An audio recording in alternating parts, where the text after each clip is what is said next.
All right, guys. Hey, I have a master blender and the founder of Cantera Negra.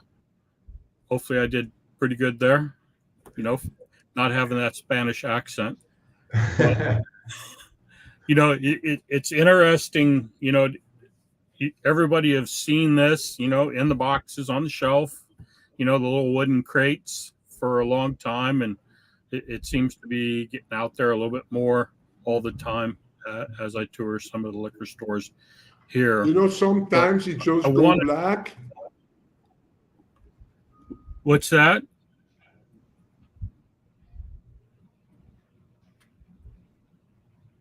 So he's having a little bit connectivity issues, but yeah, probably we'll let him catch up, and then okay. we'll hit it off.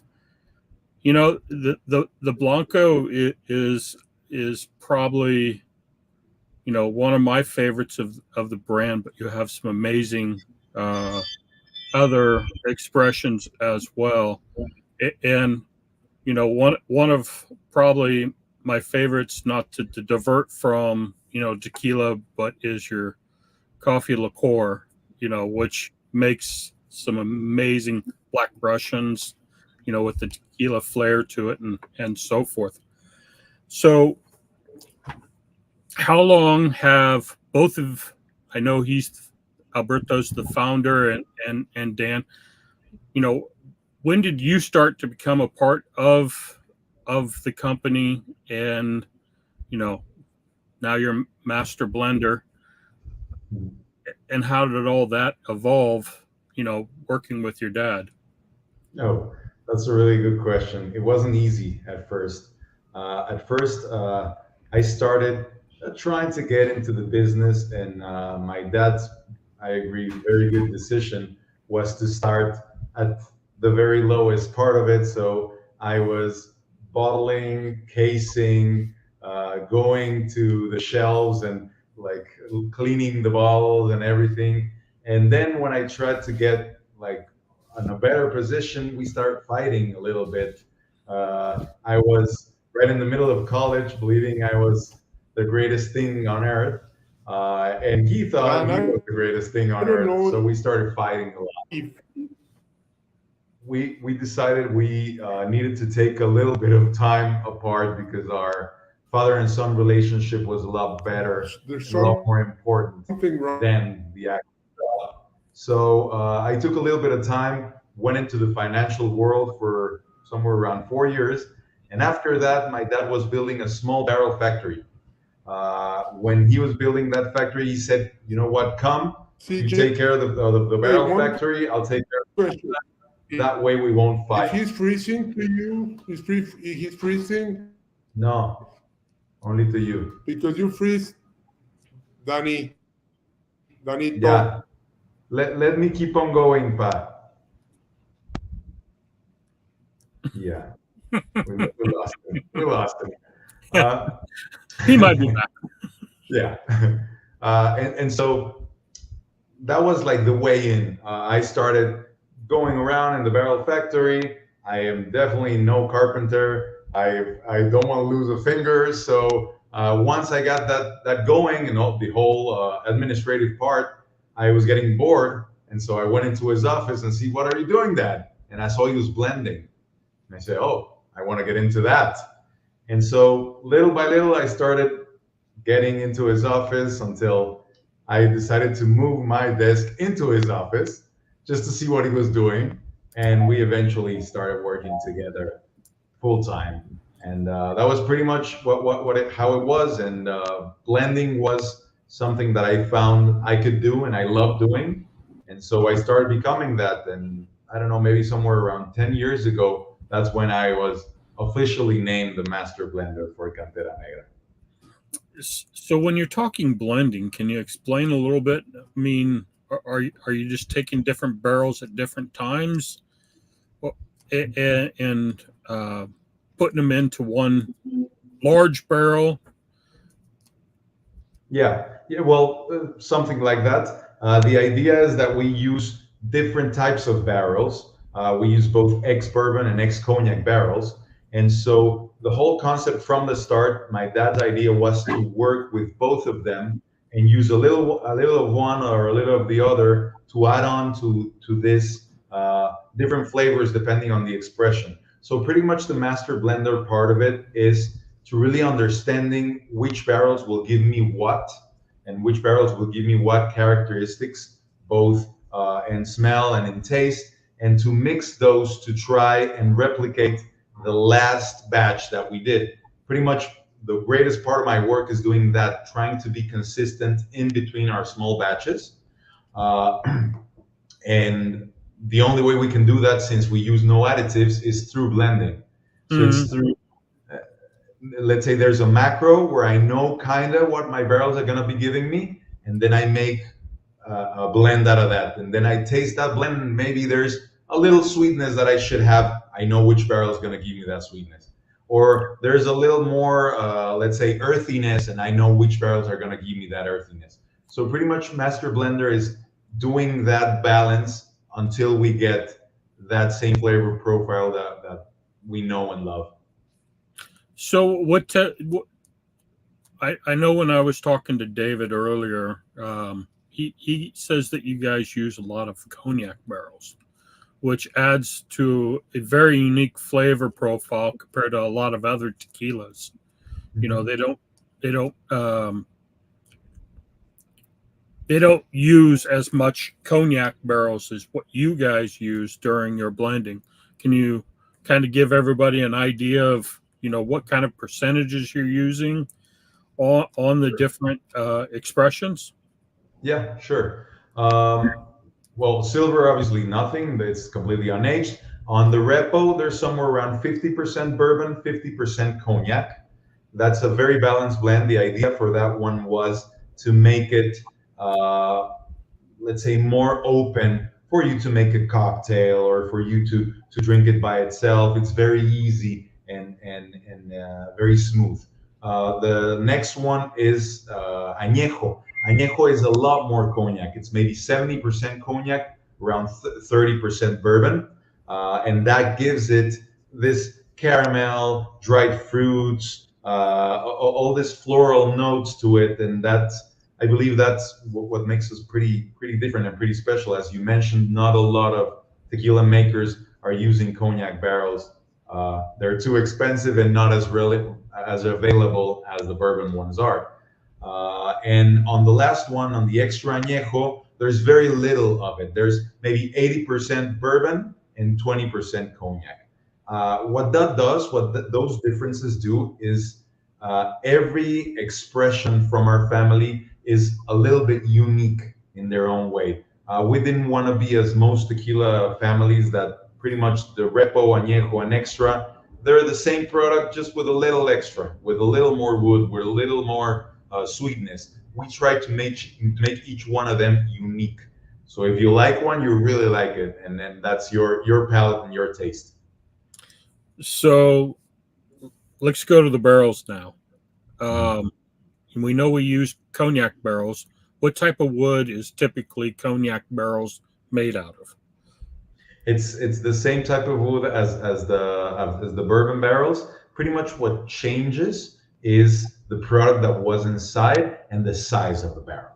Usually cognac barrels are a little larger, or maybe 10-15% larger. But I would say that the most important part is where the wood came from. Usually the barrels from bourbon comes from the US, and the wood from cognac comes from France, sometimes even from Italy. They import some wood.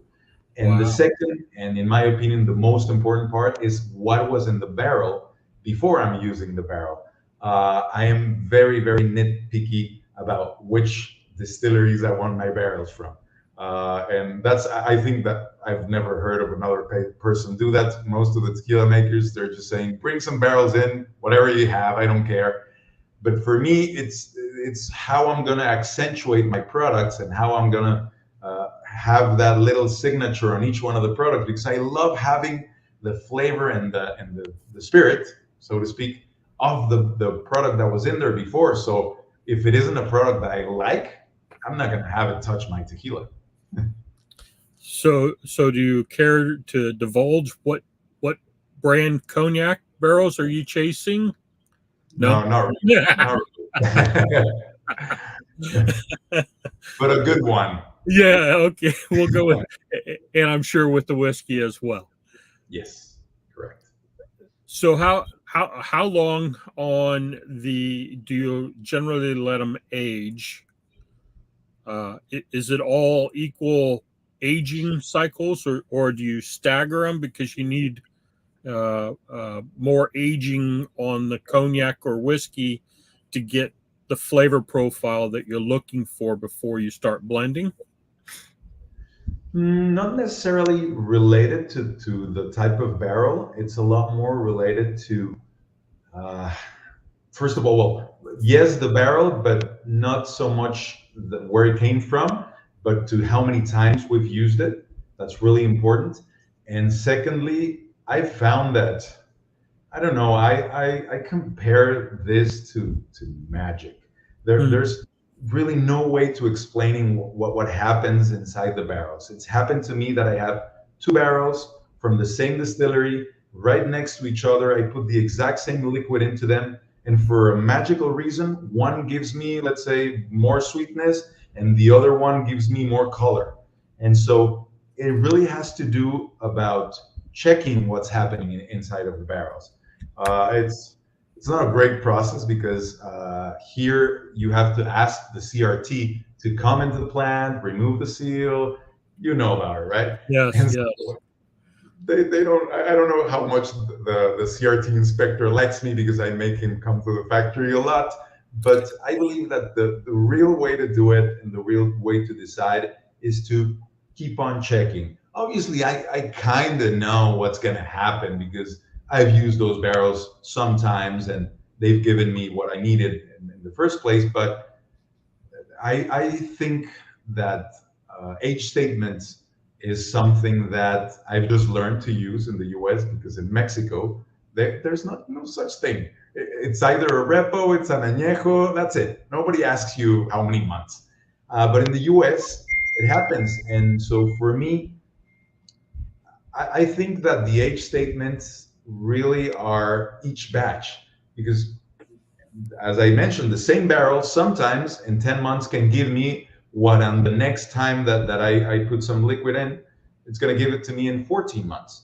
So really it's a matter of keep on tasting and keep on trying and keep on like being in contact with the product as much as I can.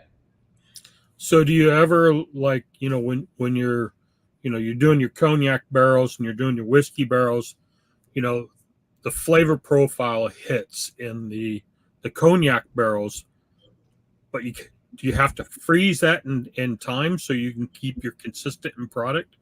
Do you put it in glass barrels or stainless steel tanks?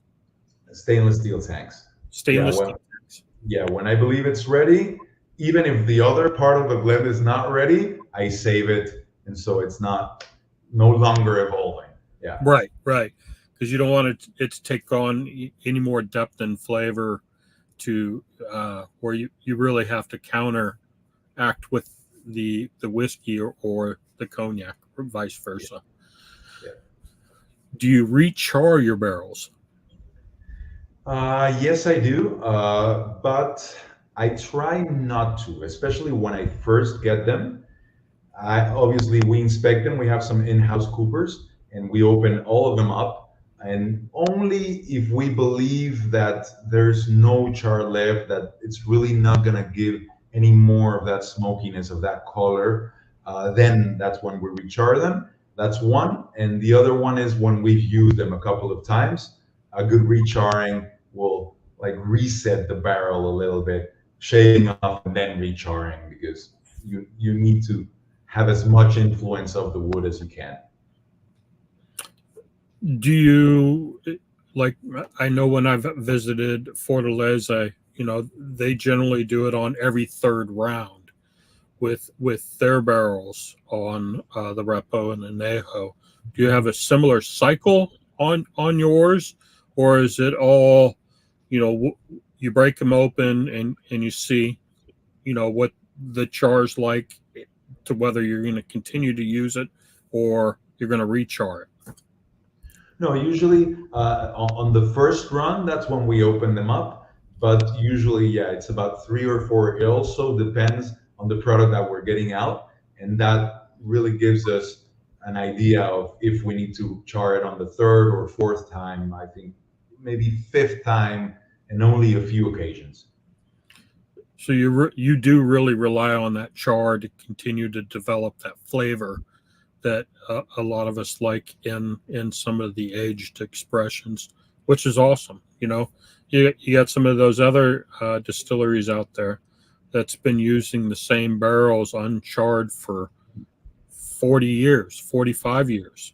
And it's, you got to wonder, in the beginning stages, how much of a different flavor profile you got from that tequila compared to what we're getting today. And it's always interesting to find some of those old bottles to be able to try some of those older expressions when it may have been a little bit more flavorful. So yeah, it's always interesting to hear. Do the cognac barrels and the whiskey barrels, does it go in the same charring cycles? Yeah, very similar. Three and 4 cycles, and then you're recharring it and stuff like that. Mm-hmm. How old are typically your barrels? We have all of them. We have, well, most of the whiskey ones, especially now that we've been growing, there's a lot of new ones. New, I mean, with just one time with whiskey on them. But we have some that are 50 years old, especially the cognac ones. The cognac ones, I don't know how my dad found some barrels that we call them our secret barrels. I don't even know where they came from. It's his secret, and they have a wood that is so thick that we've been able to just keep on going and going and rechar them, and they're still going and going. I believe they must be at least 40 years. I mean, it was from the beginning when my dad started aging. We still have some of those barrels, and we're still using them, and they are still giving out amazing flavors. Okay, so now let's talk about some of your agave. Is typically most of your agave come from the lower lands or the valley area? And, Yeah. and I seem to recall hearing somewhere that where your agave grows down in the valleys is it's a little bit richer soil. It's not as volcanic, so you can get some of that deep dark black to soil to feed the agaves during its growing cycle. Can you explain some of that? Yeah. Well, most of the agave that we use does come from the lowlands. We decided that we also wanted to add in a little of the characteristics of the highlands. It's minor, but it's there. We've always been a believers of the expression "the best of both worlds." Barrels, agave, everything. If you can like get some really good characteristics, why just go in one direction, right? And so the agave that does come from the lowlands, it comes from volcanic soil mostly. Actually, we like what volcanic soil gives it. There is a certain mineral taste and earthy kind of taste that we love, and I think it's very clear on the palate, and it's very easy if you know what you're talking about to notice that, especially on the silver, that there's nothing else, agave and soil, and that's pretty much it. And we have a belief. I don't know if that's true. There's no scientific evidence, but I believe that that all that charcoal in the soil, all those rocky materials, filter the water that goes into the agaves. We also decided to use water from that same region of Jalisco to have that same minerality to be consistent in the flavor. And so we wanted it to be really a part of it. Actually, I don't know if you know, but Cantera Negra, a translation is black quarry rock. It's because it's the type of rock that's present in that soil. It's volcanic rock. And so everything is about the soil. It's an homage to the soil. And so sometimes we use some stoppers and some caps in the bottle that actually look like that rock. So everything is about that. Everything is about the soil and where we grow our agaves, because I think that's the biggest influence that you have in a product, especially a silver product, if you're not using any additives as we are, because sometimes vanilla is the biggest influence, right? Or that and a few other things. Oh yeah. And so we want that minerality to be like paramount and very important influence. So it's all about that. Our name, our taste profile, everything is about that volcanic soil. Yeah, and there is a pretty drastic difference between the highland agaves and the lowland or valley area. Mm-hmm. To me, one has a lot more citrusy and fruits, and the other one, you get a little bit more minerality, pepper, grassy, earthy out of it. And there's a big difference when you're tasting two very good quality tequilas from the two different regions. I think your dad's going to attempt to come back on. Okay. Let's try. Let's see if it happens this time. Can you hear me? We can. Loud and clear. Shit. Oh shit. This is not for me, man. I'm stupid with this shit. I don't know.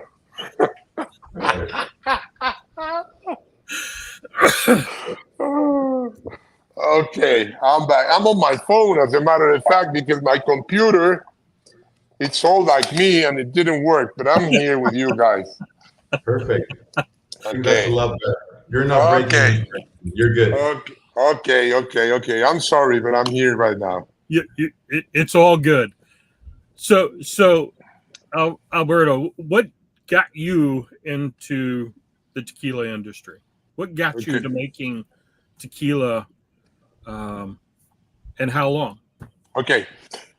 I've been making tequila almost for 40 years. And this is a very crazy story. Let me share it with you. Please.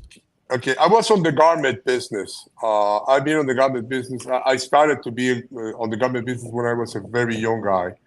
And in Mexico, in those days, you were not able to import anything.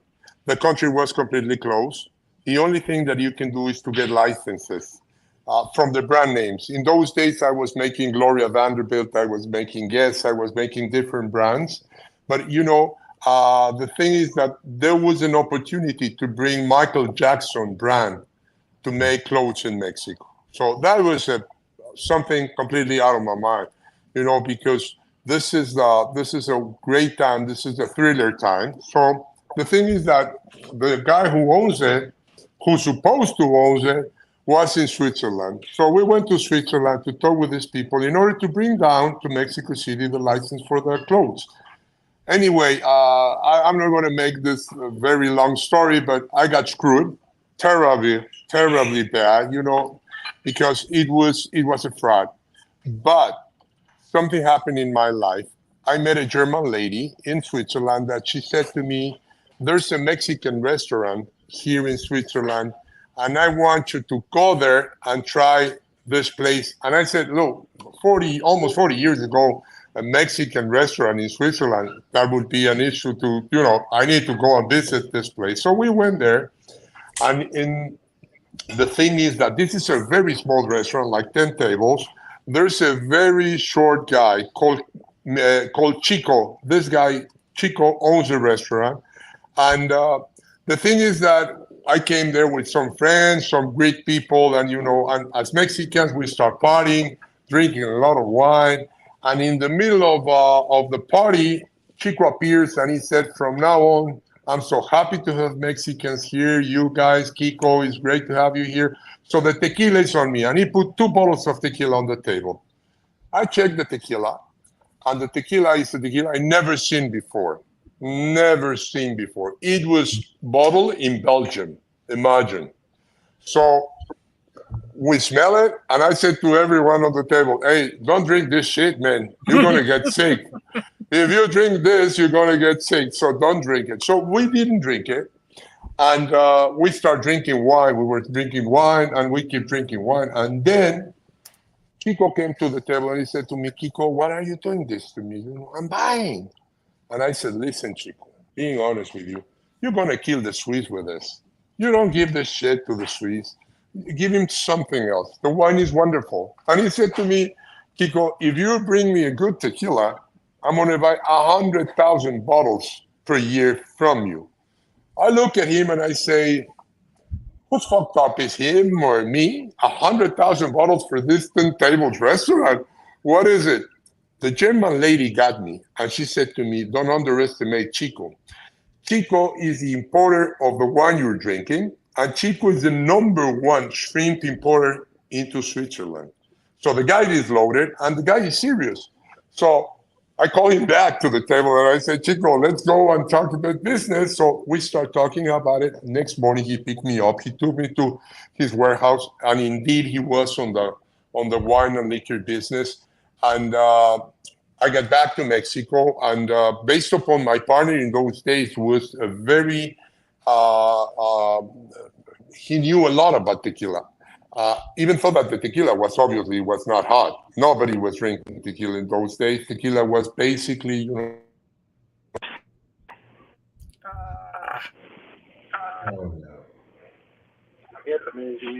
No, cállate. Oh, In those days, there was not even. There he comes. There he goes. Ya, te perdimos. Oh, you lost me. Oh, shit. Where you lost me? No, there you go. You're good. Go. Keep on going. Okay. Anyway, the thing is that I got to Mexico because I found a possibility to do some business, and we went to Jalisco for 2 weeks. And with this partner of mine, he knew a lot of small distilleries that they were making 100%. Because in those days, there was no 100%. There was only Cuervo and Salsa, and it was a mixto. So, but he knew many people there. So the thing is that a month later, we're back in Europe with 4 terms, signed terms, you know, in order to close some exclusivity. But we went to Europe, we went to 4 countries, we didn't sell 1 bottle. But one thing happened to me. I found out that I was in love with tequila. The tequila was something out of this world, that the potentiality of the product was unique, that I said, this is something that nobody, you know, is really taking care of it, you know, and it can be great. So I decided to sell my factory, my bathing suit factory. I decided to sell my stores. I used to have some stores, and I said, I'm going to do this for the rest of my life. I was a young guy. When you're young, and you take chances. And I said, I want to do this. I want to do this for the rest of my life. I fall in love with tequila. I fall in love with the fields. I fall in love with the tradition. I fall in love with many things that were involved with tequila. And I fall in love with a lot of people there. You know, I got very good relationship with this very small distillers that they were making wonderful products, even better than cognacs, even better than whiskeys. They were making something that they didn't even know what they were doing. So this is how I started. And then I started, you know, getting into the market and want to pay the price that, you know what I'm talking about, like other producers have paid the price, you know, to spend years and years and years in order to be known of what you are able to make. Right. And the thing is that I have to go to the market and go to Costco, to Sam's, to Walmart, and make, you know, a low price tequila until this guy. I always tell him, this guy, he gets mad at me when my son came over to the company like 15 years ago, and he said, Dad, I'm going to make your dream come true. We're going to make the best tequila in the world. And I'm not saying that we make the best tequila in the world. I don't want to sound pretentious, but we make one of the best tequilas in the world. And I honestly believe that this happened because of him, of his support, that he took care of the business, and he said, Dad, we're going to change this and this and this. We're going to engineer this. And being a family company, nevertheless, family company with an engineer like him, not like me, that, I was just working and selling, and that's it. So you were in the sales. Did you ever? Yeah, I was on the sales all the time. All the time I was on the sales. The thing is that in those years it was very hard because Mexico was not ready for good tequila, and I was making great products. I was making wonderful products, but Mexico was not ready for that. So I need to keep pushing and pushing and pushing. And I don't know for how many importers in the U.S. I sat down on their tables and I was not able to close the deal, until one day Lance Gilner, the owner of the Tucson's owner, came over. And that's another wonderful story, but I'm not going to tell you because I talk too much. So, well, that's what this is all about: is stories. Stories, yeah, it is. It is. How the brand becomes the brand. I mean, we all know that, with, family. I mean, as Dan was talking, you guys were battling it out, at certain stages of growing together into a single business. And, there's so many struggles that, unless you work for a family business, which I do work for a family business, not mine, but I've been with them for 25 years. So I'm basically family. And being the owner, get into it every day. And it sounds like at some point you two were getting into it, and one has one vision, another one has the other vision. And, finally you guys came to an agreement on it, which is, it's always amazing to hear stories. Exactly. Yeah. I think that's it. It needs, it needed for both of us to mature, in a sense. For me to mature and to understand that I'm not the greatest thing that ever came, because I came from college and knew all of this stuff. And my dad also had to mature to understand that some of my ideas might make sense and might help out his original. So what I always like to think about is that one without the other would do no good, because me without his tradition, he taught me pretty much everything I know about tequila. He taught me how to drink it, how to enjoy it, how to blend it, how to do everything. So without that part, there's like no university to learn how to make tequila or how to blend tequila. There's nothing like that. There's really only tradition and experience and just being out there for so long and understanding what most of the people like, and understanding what can be sold and what attracts tequila drinkers.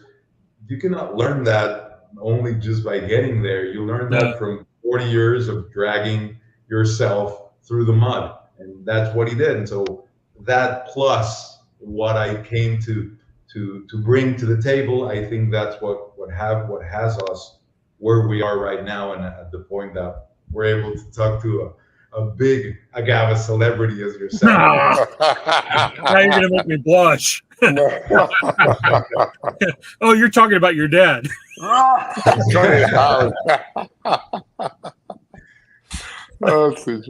good one. That's a good one. So, have you guys always been at the same distillery? Yes. You've never moved? To start, my dad didn't have a distillery. He used to distill at different places, but since we opened the distillery as a family, yes, it's always been the same. And I think an important thing to talk about is that we only make our own products.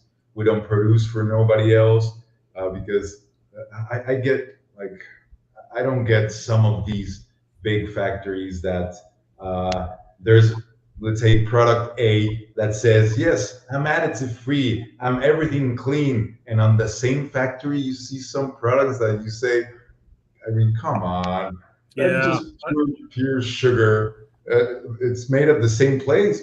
That kind of yeah. messes with my mind. There's a few distilleries out there. They'll have 60 some brands, and Uh-huh. 3 of them are additive free. Yes. How does that work? Yes. You know, Yeah, yeah. toothpaste comes all out of the Very same. similar. It's very similar to the American whiskey situation. For some reason, producing a brand and having a brand became different industries. Yeah. And so the big whiskey producers, which we all know, I think like I heard 70% of American whiskeys come from that same one producer or two producers. It's crazy. Yeah, it is insane, and I recall watching a story or a Netflix series about bourbons, and I don't think they ever left one distillery. They were all in the same place, other than Jack Daniels and a couple of those other brands, but you know seems like Maker Mark's, Eagle Rare, all of those are coming out of the same distillery, and No, in our case, it's like, it's very interesting because we were very lucky that we were able to keep going on. Even though that the market was tough, we were able to go on with the product that we were making in Mexico and for the Mexicans. And we got good customers, as I mentioned before. So we can survive. So we didn't have to cheat. We didn't have to do things that we didn't want to. And right now we're very lucky that our relationship with Deutsch, which is a huge company, they were very respectful, very, very respectful. Since we started our conversation, I explained them, I told them, I can do whatever you want me to do, but there is one thing that I won't do. I won't use additives. I won't change my traditional way of making it. And you cannot expect from me things that would change my dream, which was my original dream, to make one of the best tequilas in the world. And I will keep on that. And they like it. Which is wonderful, which is wonderful. It didn't happen to me before. Honestly, it didn't happen to me before with the other importers that I tried. They were talking much more about money, about investments, about marketing, about advertising.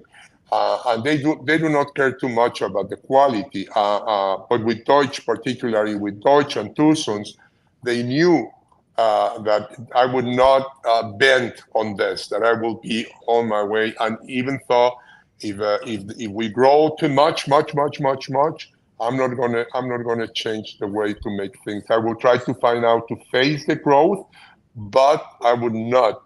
There is no way that we would change the quality, the no additives, and this way of doing things when you want to do things that you want to be proud of it. So, I mean, 40 years of business. I mean, there had to be a lot of changes over the years. You bet. Has the expression changed much since the very beginning? Where you guys are using, cognac and whiskey casks and the blending, or is that all thanks to your son? Being the master blender who had brought those in that become staple items for your brand. Listen, you got exactly the point. Because the agave is not the same agave that it was 40 years ago, 35 years ago. Forget it, no way.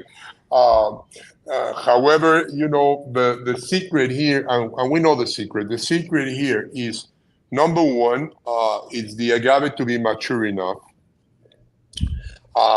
particularly with the silvers. And number two, aging and blending. Aging and blending is being, for us, the most important part of what we do. Because if we got a good silver, then we know that we're going to make great reposados, añejos, and extrañejo. So the secret is on the blanco. We always say that it's amazing. It's kind of strange that the lowest price product is the silver, and that's that's the hardest to make. You cannot make mistakes on that. If it's not right, you can do nothing with it. So you gotta put it on a barrel and try to help it in order to make a good reposado or a good añejo. But a blanco for us, it's the lowest price, but for us is our. Sometimes I can say that I'm really, really proud of our silver. Really, really proud, because it's very, very hard to make a good silver. And regarding the taste profiles, I would say that the oldest one and the one that has been kept the same forever has been the añejo. That's my dad's favorite, and he's been on my head to never change anything about it, because it's the one he pretty much drinks all the time. So he designed that a long time ago, and he said, Dan, I don't care if you don't have the same agaves, I don't care if you don't have the same barrels I did 20 years ago. This is the taste profile I want, and I want you to keep. And so I would say that that's the one that's been there for the longest. Obviously, the silver, it has had to change because of the agave situation. And the repo and the extra añejo, let's say ever since we started making the brand, we've kept it the same. But it's only been 10, 12 years at the most. Do you guys own the agave fields, or is it all contracted out? It's contracted out. We decided that we want to have a relationship with the people that are growing the agave. There's a situation that I don't personally like that happens in Mexico, that there's this people that are in between the producer and the producer and the growers or the farmers. And that's where price controls come in, and that's where all these predatory kind of activities start happening. And so we decided we're going to have our farmers. We're always going to use the same farmers. They know us, we know them, they know what we like, because we are, trust me, very, very particular as to what we want and how we want it. And so we've been working for them for over 20 years. So we try to keep all in the family. Yeah. So typically, how old are the agaves when you're pulling them, or are you looking at bricks level? Well, we're usually looking, it has more to do, we have a specialist, an in-house specialist that pretty much from looking at the plant, he can tell you it's ready or if it's not. And usually I'm going to say it's usually between 6, 7 years. We wish we could get older agave, but there's no way to do it. No, it's hard. It's hard right now. When I started, there were agaves that were 10 and 11 years old, and they have these spots. So if you don't harvest them, they will die. So those were the days, but no more. No more. In certain way, what's going on with the industry is that you have to understand that you don't control the industry. In certain way, the industry controls you, because the big guys, they decided what's going to happen with the market, what's going to happen with the price, what's going to happen with everything.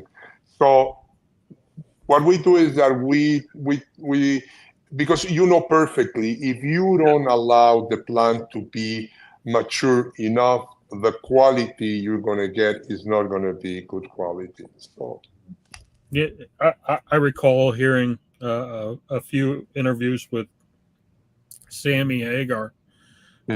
When he first started getting into it, and he was talking about how some of these agave growers were saving some of the best piñas for him, and that amazing profile that came out of Cabo Wabo back in early years, not today, but back then, and he said, some of those piñas were, 10 and 12 years old, and they were just full of, amazing sugars and so forth.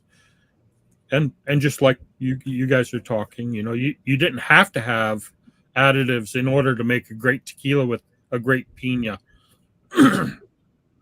So that's pretty amazing to hear that you're still waiting, 5 to 6 years. I'm sure you're looking for the red spots, 100%. to be able to tell with it. So I guess another major question is who's your master distiller? Do you care to divulge? And how long has he been with the family? Or is he family? He's not exactly family. He's been with the family for a long time. He's a very he doesn't like to show off, so I think his name is gonna be kept out of the conversation. But he's been 30 years, I think. Easily 30 years. Easily Yeah. 30 years. He's an engineer. He's an engineer, and the thing with him is that agave and tequila has been his life forever since he was a kid. And I was very lucky that I found it in my way, because I've been in too many ways. I started with one distillery when I first started, and I used to age. In those days, I used to age and blend and bottle. That's it. But I have to have warehouse at those factories because my way of making things was completely different that they were doing. So I have my cellars. What I used to do, and based upon it, I was always making 100%. I need to have the cellars in the factory. So I was not able to bring them down to Mexico and have, a bottling process in Mexico. I have to bottle in-house. So this is the way I started. I was very lucky to find him, in my life. And he's a family now. He's family now, and he's been with us, and he will be with us forever because he's a great guy. He's growing his kids. I think very soon his kids are going to be part of the company also. So, which for me is wonderful because, I live in Cabo, I enjoy life. And this kid that you see here, he surfs every day. He plays golf from Friday and on Saturdays, He wants probably the same kind of life that I've got after, working so many years. So we need... Not yet. Later. Not yet. I said you want. I said you don't have it, but you want it. So let's go back to one of the stories that you were talking about. Your Swiss friend.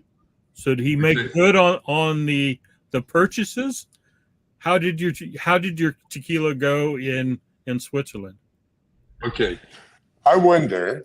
I was not able to sell one bottle, not in Switzerland, because with Chico, what happened is when I got there, he said to me, "I need you to bring it 85%, which is 170 proof." And I said, "There's no way that I can do that. There's no way that I can do that. The best that I can do is bring it at 55, which is how it comes." And he said, "No, it doesn't work for me because I got to pay more taxes for it.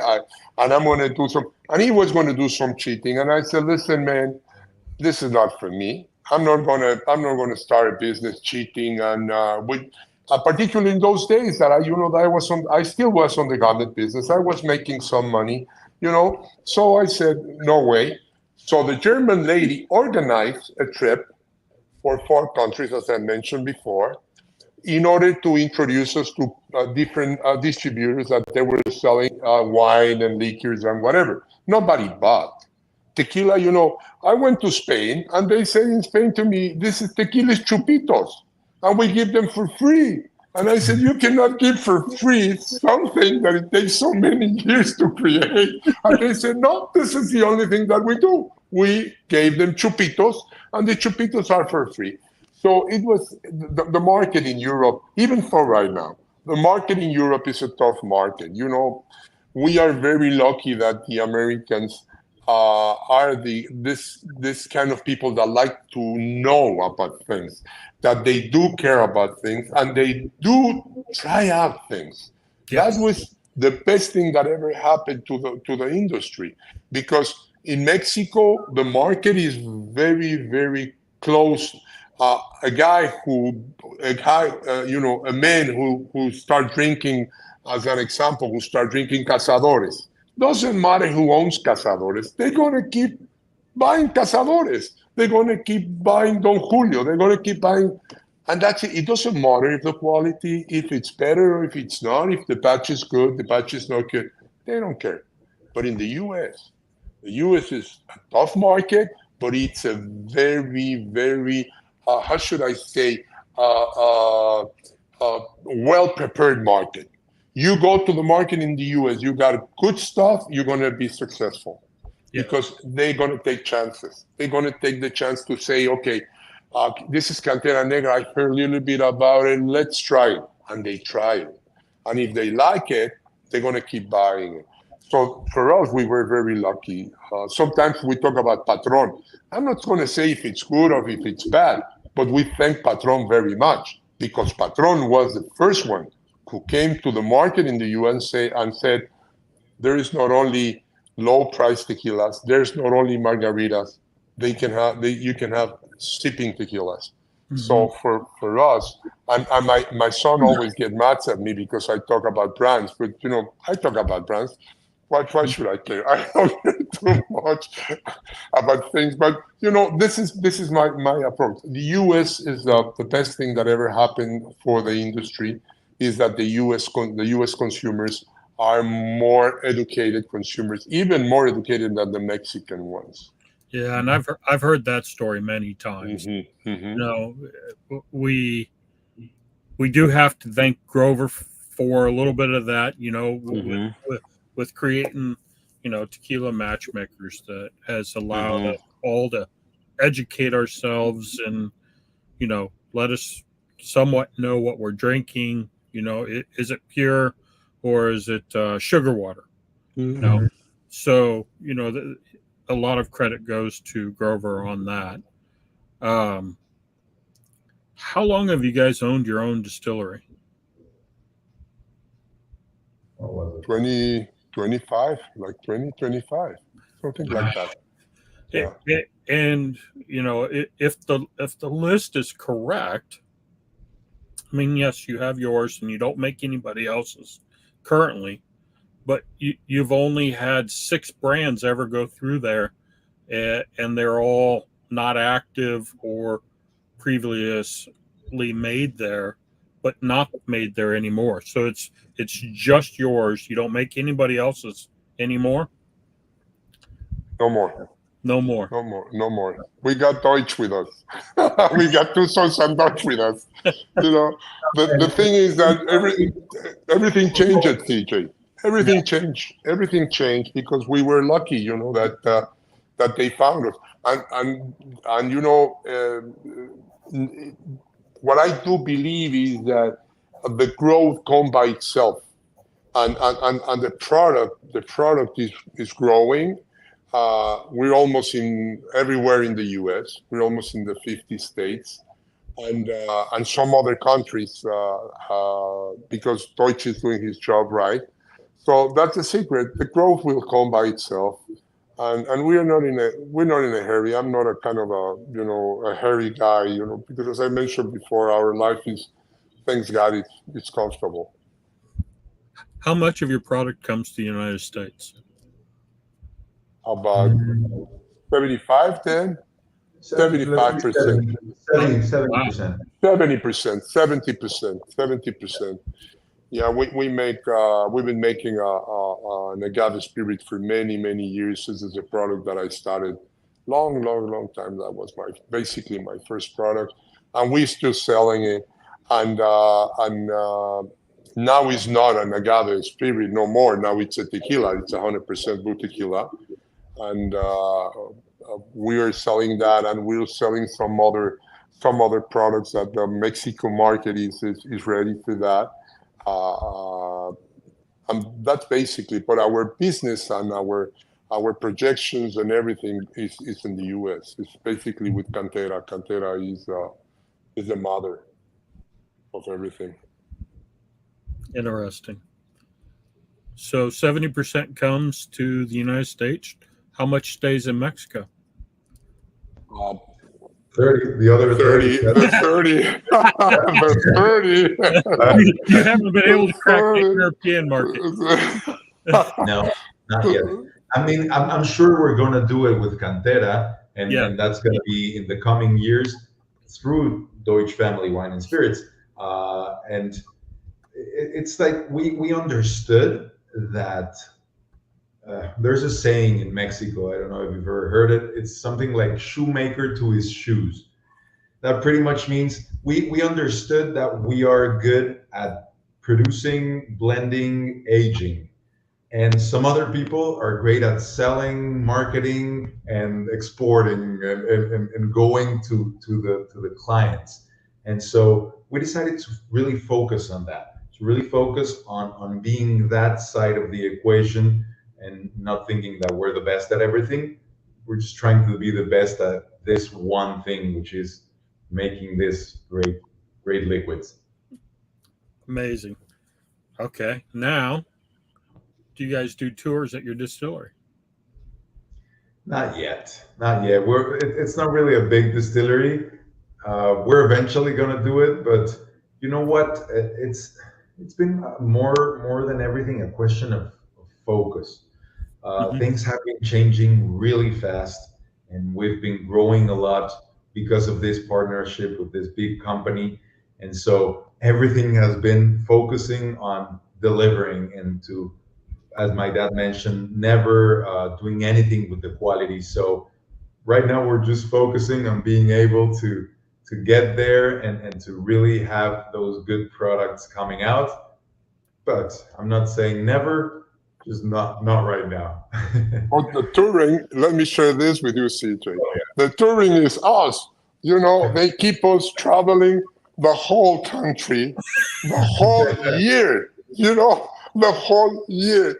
You know, I was almost semi-retired. I'm working my ass off like I never even expected, because they keep me traveling to different places in order to meet the consumer, but mostly in order to meet the customers, to meet the bartenders, to meet the distributors, to do the trainings, to do, you know, and we're traveling around. So we're doing the tour, but we are the one who's traveling all around the U.S., which is a great idea because it allowed us to understand the market and to be able, you know, to face the market in a completely different way, because the people, when they know you, when they hear from you the words, when they, you know, it's a completely different thing.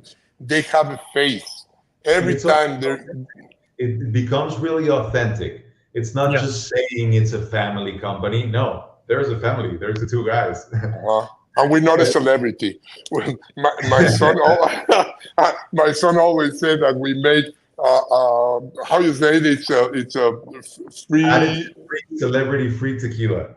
Additive-Free celebrity-free tequila. So that's what we're doing. That's what we're doing. We're traveling all the time, and for me, it's wonderful. Even though that sometimes it's tough, because in one day we can see between 8 and 9 different customers and trainings and tastings and pairings and whatever. But it's wonderful. It's really, really wonderful, because you hear because you're in contact with the reality. It's not like you are in the factory producing and on the bank seeing the numbers. No, you see the people there. You see when they enjoy it, and that really, really pumps you up to keep going and doing the best that you can, seeing how the people enjoy it. Well, if you guys ever make it to Kansas City, please hit me up. 100%. Both of you guys. 100%, CJ. 100%. Because I still know you. One story that I didn't mention, but I want you to remember the story. It's called the Fisherman Story. That's how is it? The fish story or the fisherman story? The fish story. Fish or fishing story. Okay. That's a great story. That's wonderful. Please tell. Okay.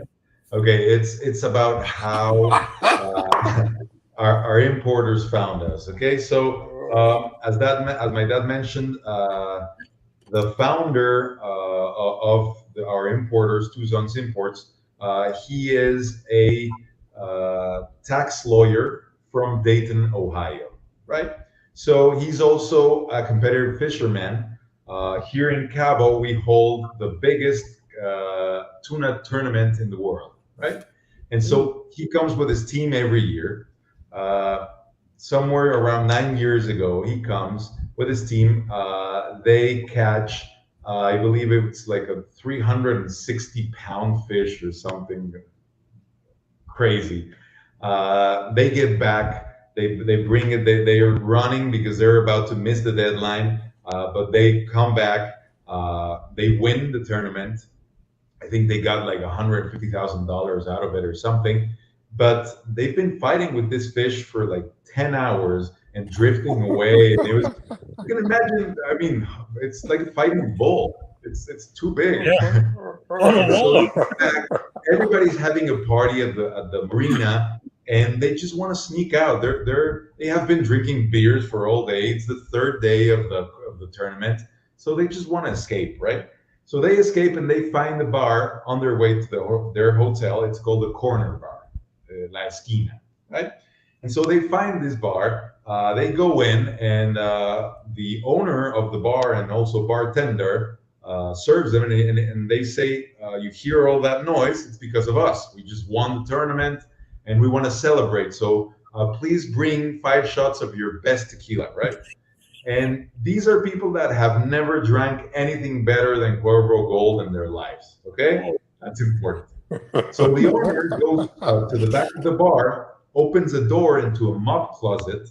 Out of that mop closet, there's a barrel in there, and he pours 5 shots, takes them to the table. They do their cheers, they drink it. They're like, "What is this? What are we drinking? This is not tequila." So Lance comes back to the owner and says, "I don't know where it just gave us, but it's amazing. Let's do another shot of that." So they have that other shot. They love the product. Lance says, "You know what? I want to take a little bit of this product back. So can you tell me the brand name?" And the owner says, "No." "How come not?" Says, "No, it's my own tequila, and you can only find it in my bar, and that's it. And that was it." And so that same thing happens for the next 8 years. They come back, they go to the tournament, they go to the bar, they drink that same stuff from the closet, and he never tells them where it comes from. So after that, Lance receives a letter from the guy who owns the place where they always stay at that says, "I found it." And so he sends the information to Lance about us. And so Lance writes to us and says, "You have the best tequila in the world. I don't know if you sell it in the US, but if you don't, I'll help you out and I'll do it." And my dad wasn't really happy about it. He was like, "Okay, a tax lawyer. First of all, where is Dayton, Ohio, right?" Never heard of that place. Secondly, he's a tax lawyer. What's he going to do for us? I've heard so many people that want to take the tequila all over the world. And I don't know, for some reason, he sounded like a person that we should need to meet for me. So I said, "Dad, just give him a chance. Just talk to the guy, and then we'll see." And so we talked to him. Sounds like a decent guy. We like him. And we said, "You know what? Come to Cabo. We'll talk about it. We'll have a few tequilas." And we pretty much ended up doing a handshake deal with him because we love the guy. He's an amazing person. And we were like, "I don't think this is going to go anywhere. And maybe he'll sell a couple of bottles back there in the US. He's a great guy. So let him try." And so we decided to let him try. And right now, well, here we are. It's been, I think, like 6 or 7 years since we met Lance. It took us a couple of years just to get the permits ready and everything, and he had to make his company and get all the permits. But after that, it's pretty much only been 5 years since we first got into the US, and right now we're pretty much all over the US. So he was for real. And so that fish story is pretty much the origin story of how we came into the US. To the US. Wow. So was that barrel in the closet your dad's private stash? No. It was our tequila. That guy went and bought it at the supermarket and just poured it into his barrel and told everybody it was his own.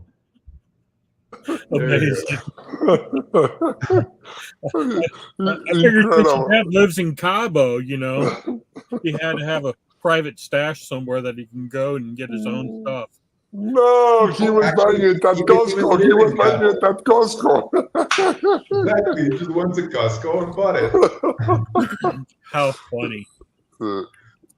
Guys, I can't thank you enough for joining me today. I truly enjoyed talking to both of you. You guys are great storytellers, especially you, Alberto. Thank you. I have enjoyed it. If you guys are ever in the area, please hit me up. 100%. 100%. You know, lunch, dinner. Come to my house and drink a bunch of tequila. Thank you, CJ. We're looking forward. We're gonna tell them any way they keep us traveling everywhere, they can get you to your place. Yeah. Kansas City doesn't sound like a big tequila market, but I'm telling you, we have a lot of amazing tequilas. And with having the group and seeing, what some of these cities have that you would think that would be outdoing us, and they're not. It's just like, it's amazing with, the collection that I have, that a lot of it I have bought, locally. And there is a really good tequila market here in Kansas City. It's amazing. We've learned. I hope you guys do come back. 100%. For a very long time, Ohio was our biggest market, and nobody guessed that Ohio was going to be big. So I trust you completely. I don't think there's a bad tequila state in the U.S. I think all of them are great, and all of them consume a lot of tequila. So we're very happy to go there. Awesome. 100%. 100%. CJ, thank you. Yes. Tell me, CJ. I'm sorry, I interrupt you. Is there anything coming down the pike that we don't know about? Any, special limited editions? We got anything coming down the pike that we could start looking for, or you want to tell the story about? Looking for, not yet, but expecting, yes. We were expecting to have a couple of special products. Awesome. Well, I look forward to them, and I hope to see them soon. Hopefully, you guys keep me in mind. You bet we will. And I appreciate it, guys. Thank you again. Thank you. I really enjoyed it. Our conversation today. If you got Gracias, CJ. Stay with me, and we'll go ahead and end this session online.